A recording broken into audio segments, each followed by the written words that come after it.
Et merci d'être avec nous pour le Club Expert. Aujourd'hui, nous retrouvons Maître Antoine de Ravel d'Esclapon, diplômé notaire, docteur en droit, bien entendu. Et nous allons parler ensemble de famille recomposée. Bonjour, Maître. Bonjour. Bonjour à Bienvenue. vous.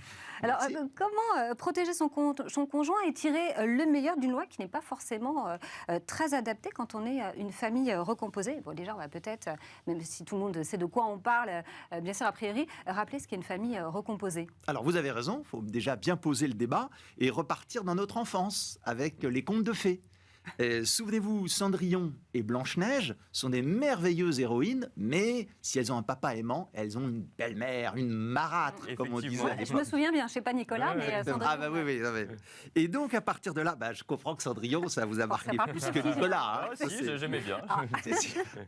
Voilà. Et donc à partir de là, la difficulté, vous l'avez bien compris, nous avons affaire à un couple qui souhaite bien se protéger, mais qui a un enfant ou plus de précédentes unions. Et ça peut être des deux côtés. On a même des structures aujourd'hui dans lesquelles un couple veut, par exemple, se marier et chacun a un enfant d'une précédente union. Et donc, il y a effectivement une difficulté particulière à protéger le conjoint, puisque vous le voyez bien, on cherche à la fois à dire « je veux que mon conjoint puisse conserver son cadre de vie », mais pour autant, j'ai des enfants qui ne sont pas communs. Et donc, il y a des tensions qui vont pouvoir dégénérer dans des drames, comme dans Barbe Bleue, si rien n'est fait. Ouf. Oui, parce que je me souviens pas que ces questions-là aient été posées dans Cendrillon ou Blanche-Neige. Exactement. Mais j'étais à l'époque, je ne travaillais pas encore. Donc, le Club Expert n'existait pas. Exactement. Et alors, quel régime de conjugalité le plus adapté pour alors, protéger vous avez son conjoint parfaitement raison. Là, on va revenir aux trois petits cochons. D'accord. On peut imaginer, exactement, on peut imaginer le concubinage avec la maison de paille, très fragile, donc évidemment, il n'y a aucune protection.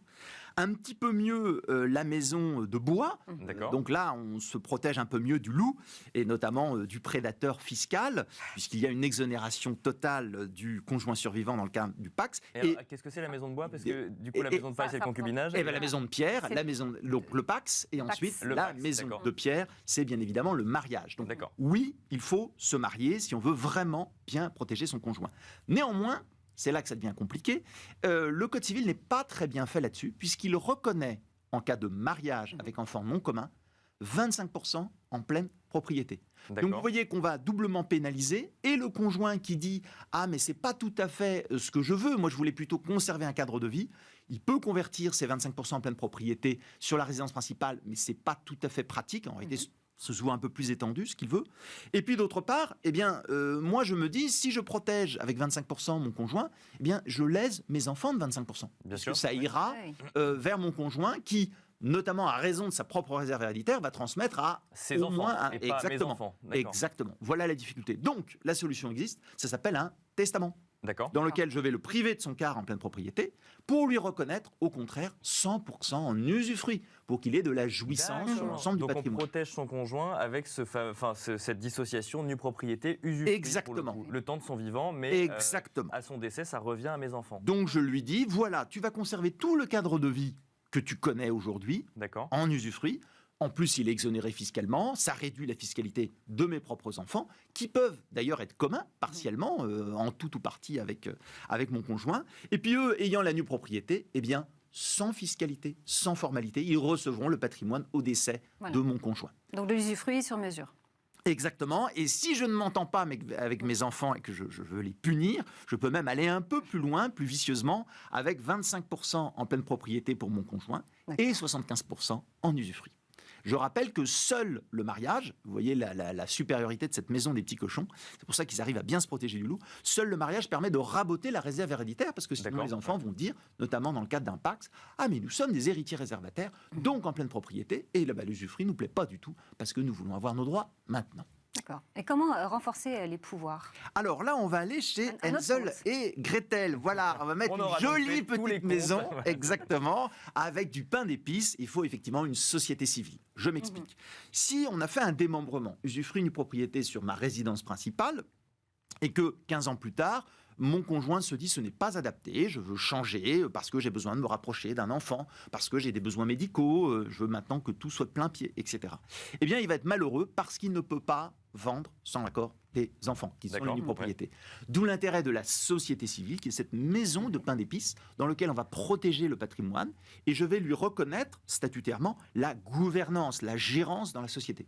Ce qui fait que, en cas de décès, on a bien le démembrement, usufruit une propriété, tout le monde est content, mais il y a également la liberté pour le gérant de vendre la résidence principale, encaisser le prix. Alors j'ai dit la résidence principale, ça peut être un autre bien, encaisser le prix au nom de la société et le réinvestir à quelque chose de plus adapté. Les enfants ne sont lésés en rien puisqu'on est simplement en train de modifier le patrimoine de la société. Et ils peuvent faire un recours, les enfants, pour des raisons plus émotionnelles que juridiques ? Non, puisqu'à partir du moment où c'est encapsulé en société civile, c'est bien le gérant, dès lors qu'il ne laisse pas la société. Si évidemment il repart avec les capitaux, ça pose un problème, et là, il s'expose à quelques ennuis. Il y en a qui l'ont essayé, mais ils ont eu des ennuis. Et donc là, le but, c'est vraiment de dire, mon conjoint survivant va pouvoir décider, arbitrer, mais le patrimoine reste démembré à travers les parts sociales. Donc, les enfants ont toujours la nue propriété du tout et mon conjoint l'usufruit du tout.